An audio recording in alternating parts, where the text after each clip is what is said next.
तो आखिरकार दोस्तों 22 अप्रैल को पहलगाम में आतंकी हमला हुआ और 10 मई को सीज फायर हो गया।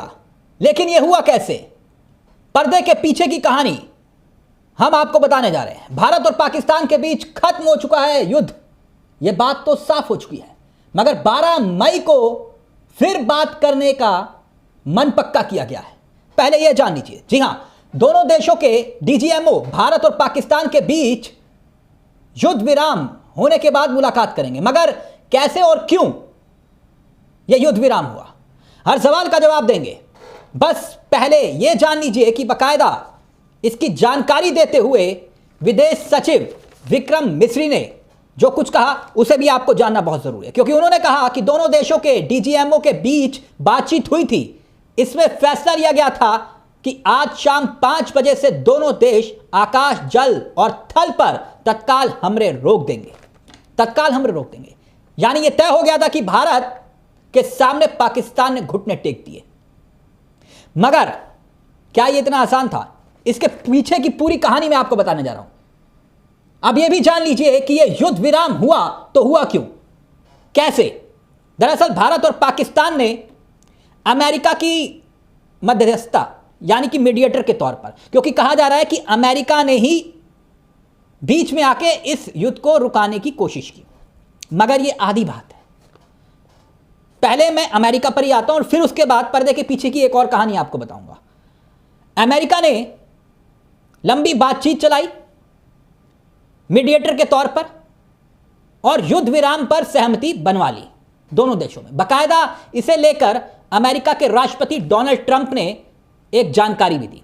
अब यह कदम तब उठाया गया जब भारत और पाकिस्तान के बीच सीमा पर लगातार ड्रोन हमले हो रहे थे, गोलाबारी हो रही थी और तनावपूर्ण हालात बने हुए थे, जिससे पूरी दुनिया में टेंशन का माहौल था।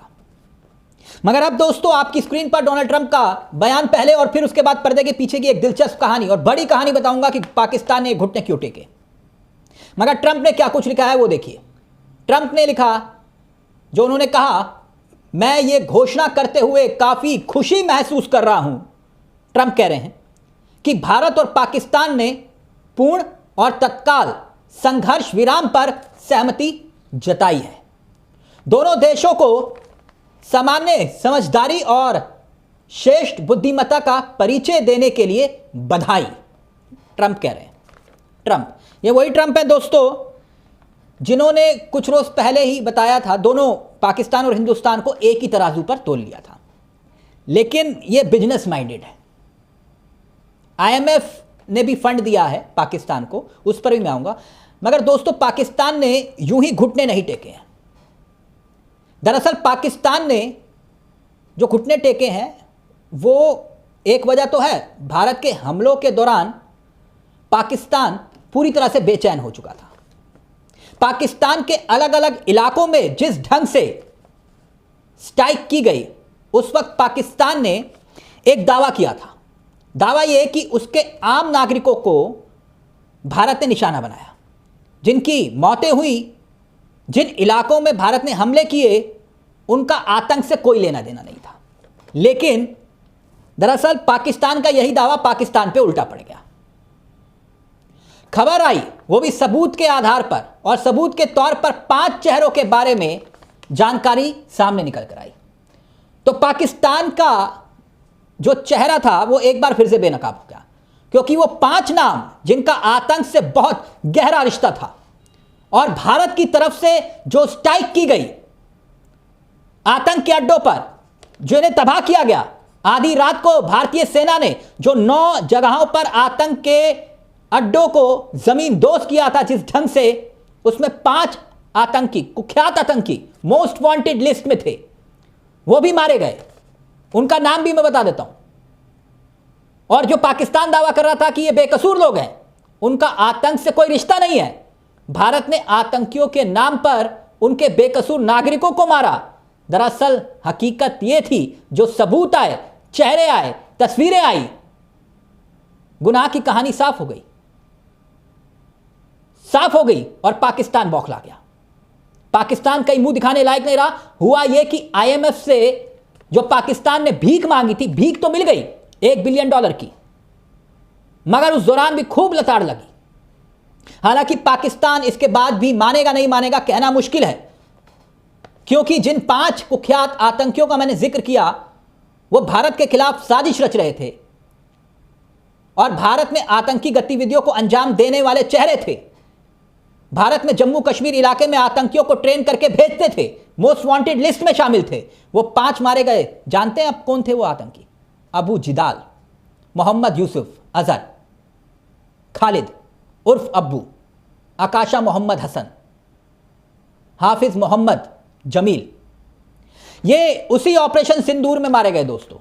उसी ऑपरेशन सिंदूर के तहत भारतीय सेना ने जो पराक्रम दिखाया, जिस ढंग से आधी रात को जो स्ट्राइक की, तभी ये जमींदोज हो गए, जहन्नुम में पहुंच गए। अब खबर यह है कि पाकिस्तान ने घुटने टेक दिए, सीज फायर, युद्ध विराम।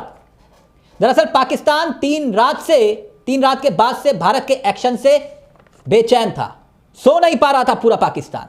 बकायदा अब जो उनके उप प्रधानमंत्री और विदेश मंत्री भी हैं, इशाक डार साहब, उनका बयान भी मैं आपको दिखाना चाहूंगा। उन्होंने क्या सोशल मीडिया पर जानकारी दी, आपकी स्क्रीन पर। डार ने लिखा कि भारत और पाकिस्तान ने तत्काल प्रभाव से संघर्ष विराम में सहमति जता ली है, आपस में सहमति बन गई है।